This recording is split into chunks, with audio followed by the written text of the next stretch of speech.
Hi everyone, this is Charles Hoskinson broadcasting live from warm, sunny Nashville, Tennessee. I'm here on holiday for Christmas, enjoying the wonders of Tennessee. You might see the Grand Ole Opry today, but I did want to make a quick video for all of our fans and to wish everyone a Merry Christmas. It's been a very long year. We've had to do a lot. We shipped an update on Christmas Eve. And I'd like to thank everybody who was involved in that, from the beta testers, the people in the stake pool channel, the QA people, the DevOps people, the Jormungandr core team who were on vacation but decided to work basically while their family wasn't watching to get it out. And it's really been an amazing response. Over 500 registered stake pools, tons of great comments. We have dedicated people thinking about the staking experience. We have dedicated people working on the incentive side, and we have plenty of time to go ahead and tune. The upcoming year is going to be our busiest year and the most releases we've ever done. Every piece of software we have is now on a time release schedule. So the wallet backend is weekly. The Haskell node is every 2 weeks. And the Jormungandr guys, well, we're going to have to get them on a schedule because they're just cutting releases every week, usually 2 or 3. So we'll probably sneak that into some sort of timer-based schedule. January is going to be a very busy month.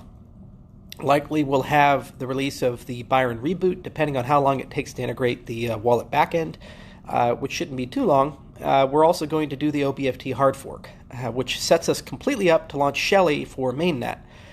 We should be looking at a February-ish testnet for the Haskell node for Shelley, and it'll take all the lessons we're currently learning. And then what we're going to do is make sure that we have a good user experience so that if you're a testnet participant running a stake pool on the Rust side, there's a way to translate what you've built and done for the Haskell side. So there's going to be a lot of product discussions about that. Next year, we're also going to change the way we communicate. So every month, Aparna Ju, who's the product manager for Cardano, she's a senior product manager and basically the program director. She's running the whole thing.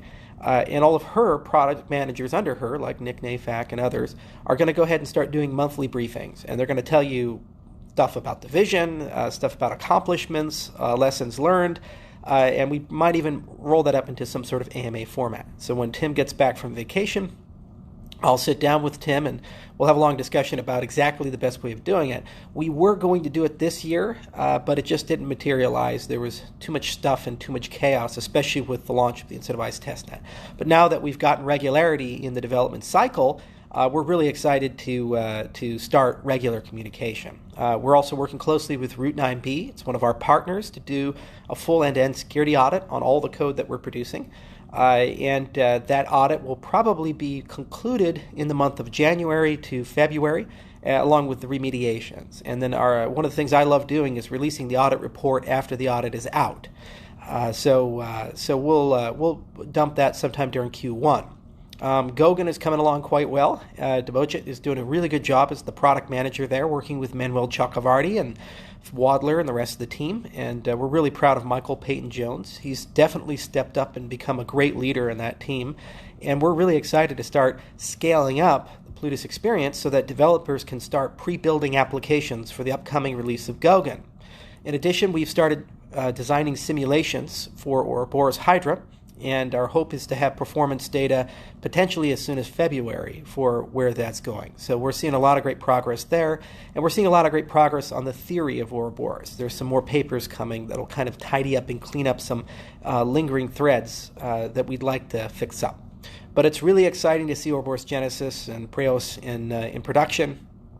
This protocol was built with the hard sweat and tears and love of our scientists for about 4 years now, and actually see you guys using it and seeing it exhibiting the behavior we expected is a truly remarkable thing. I'm incredibly proud of our company.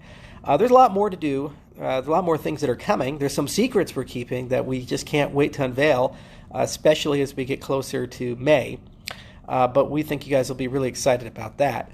And it's going to be really exciting just to see people building on Cardano. It's already been a pleasure of a lifetime watching how quickly the testnet has grown and how much enthusiasm and community development has materialized around the testnet.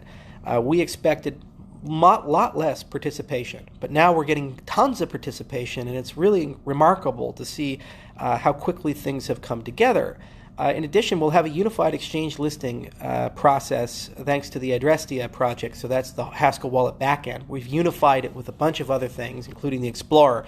And now that's one software stack. And Nick is the product manager there, along with Matthias Bencourt, who's the lead technical architect. So it should become considerably easier for exchanges to list Cardano.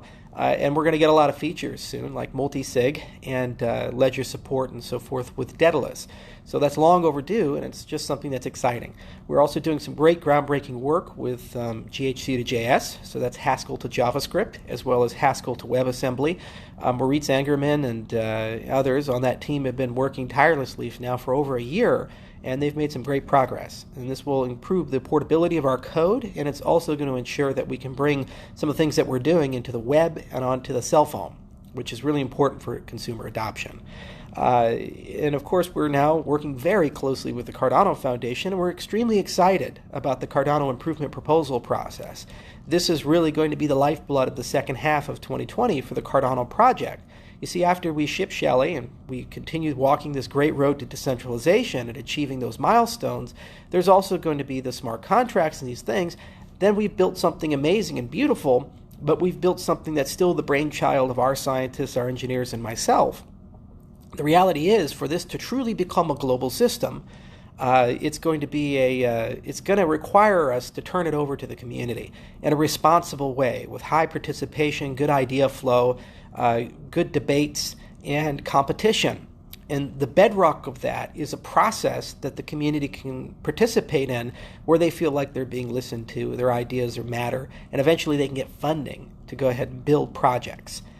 So this is incredibly important, and we're extremely excited that the Cardano Foundation is taking it this seriously now, and it's a first-class citizen in their 2020 strategy. So we're working very closely with Heinrich, Tamara Hassan, Nico, and many others to be able to facilitate that process and get it out there so you guys can start participating first in making the process, and then second in making sure the process is useful for our ecosystem. This constitutes all the business and technical requirements for Voltaire.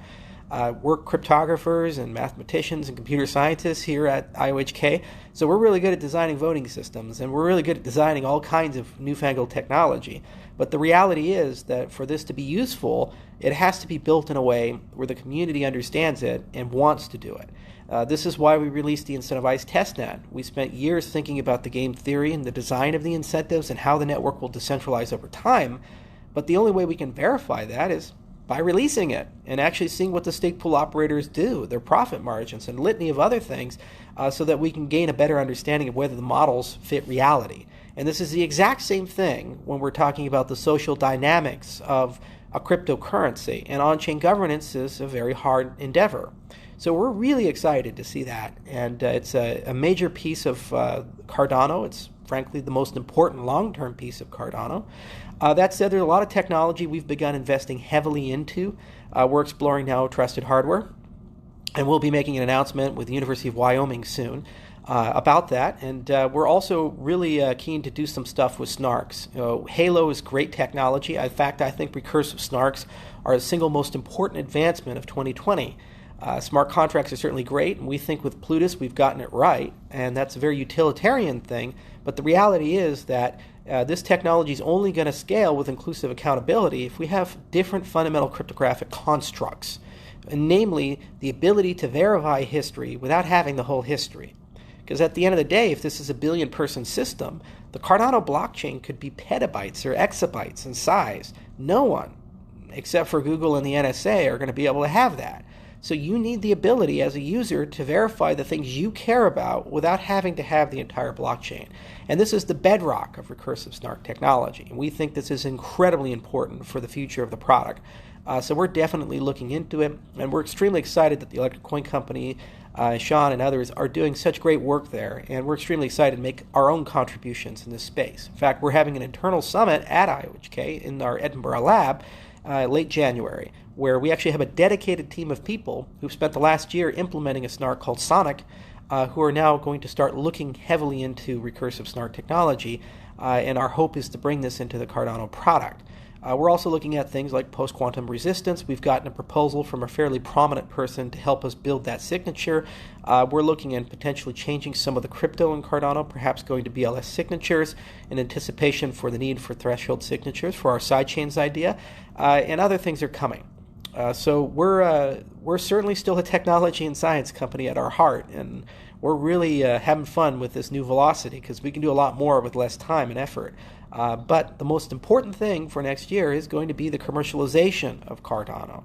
And we're going to be working really hard with Jerry and the rest of the commercialization team on our end, and our partners at Emergo and our partners at the Cardano Foundation to try to get as many people as possible to adopt the Cardano platform. I firmly believe what we've constructed deserves to be the social operating system, the financial operating system of the 21st century. And I firmly believe that what we've constructed has the ability long-term to meet the needs of over 1 billion users, as long as we continue to grow at the rate we're growing. So the only way we're going to get there is by building a great set of commercial partners and strategic partners and getting people to use the platform. The good news is a lot of people have come to us without us even asking them. And so if we start asking, I think we can get even more. And I'm really excited to see what you, the community, want to build on our platform and the experiences you're going to be able to bring to the platform to make the platform better. We have a long way to go.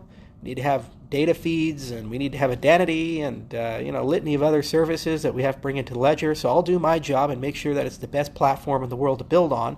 And I'd love for you guys to do your job and build on it. And yeah, I think you'll find the things that we've constructed when we start rolling them out are going to be just a joy. And you'll know that you're building on granite, not quicksand. So anyway, it's been a long year. It's been a hard year. Probably the hardest year of my life. And I've probably gone to more places and done more things this year for business and pleasure than I've ever done in my life. And it's been the privilege of a lifetime being here. And when I looked at 2020, I'm going to take it up to 11. I'd like to do more, and I'd like to see more success, not only for us, but our industry as a whole. I still believe the future is going to be one dominated by cryptocurrencies, and I still do believe we are going to have a single global market where power is pushed to the edges instead of the centers. So instead of middlemen of necessity, we'll have middlemen of desire, and you, the users, will ultimately be in charge of your identity, your assets, your information, and we can get out of this data capitalism market. We can get out of this global regulatory market, which is horrifically unfair for the weakest amongst us. And we can finally be in charge of our own lives. And that's why we're still here. That's why we work really hard. And that's why we're building Cardano like it's granite. Make it solid. Make it secure. Use formal methods. Because we think this thing is going to be around for a very long time. So, wherever you guys are at, whatever you guys are doing, Merry Christmas. Make sure to spend it with friends and family. I love all of you, and I'll see you next year. Cheers.